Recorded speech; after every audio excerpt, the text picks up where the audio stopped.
Azərbaycanda rəsmi olaraq qadağan olan bəzi şeyləri biz demək olar ki, hamımız gündəlik həyatımızda edirik. Bəlkə də bilmədən, bəlkə də heç nə olmaz deyib.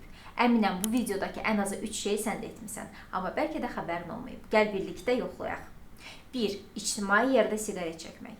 Bəli, qanun deyir ki, avtobus dayanacağında, parkda, hətta bəzi kafelerin qarşısında siqaret çəkmək olmaz. Amma sən dayanacaqda gözləyənləri də siqaretin tüstüsünə qonaq eləyirsən.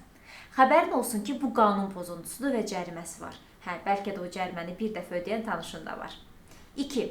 Başqa bir şəxsin icazəsi olmadan onun şəklini və ya videosunu çəkmək.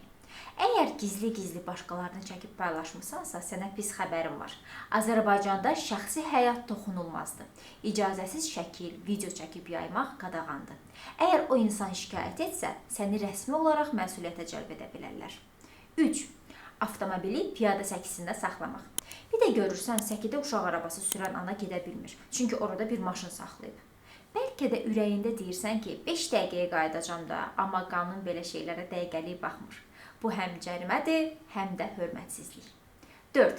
İcazəsiz pirotexniki vasitələr və partlayıcı maddə istifadə etmək. Ad günü, nişan, toy məclislərində qutu fişənglər açılır, qığılcımlar göyə qalxır, partlayır, möhtəşəm.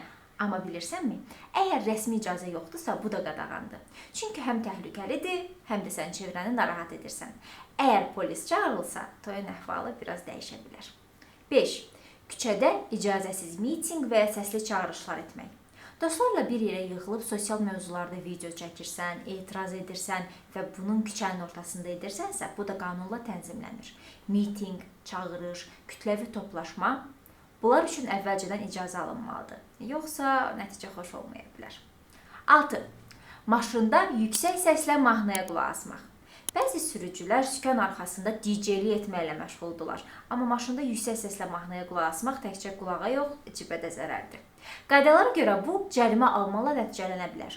Musiqi dinləmək yaxşı şeydir, amma xodunu az vermək şərti ilə. Sənə aid olmayan yerdə Wi-Fi-yə qoşulmaq da qadağandır. Əgər bu videoda qonşunun Wi-Fi-nə qoşularaq baxırsansa, bilməlisən ki, bu elektron oğurluq sayılır. Bəzən bu cərimə ilə, bəzən də daha ciddi hüquqi məsuliyyətlə nəticələnə bilər. Ən yaxşısı öz internetinə qoşul, həm vicdanın rahat olsun, həm də sürpriz yaşama.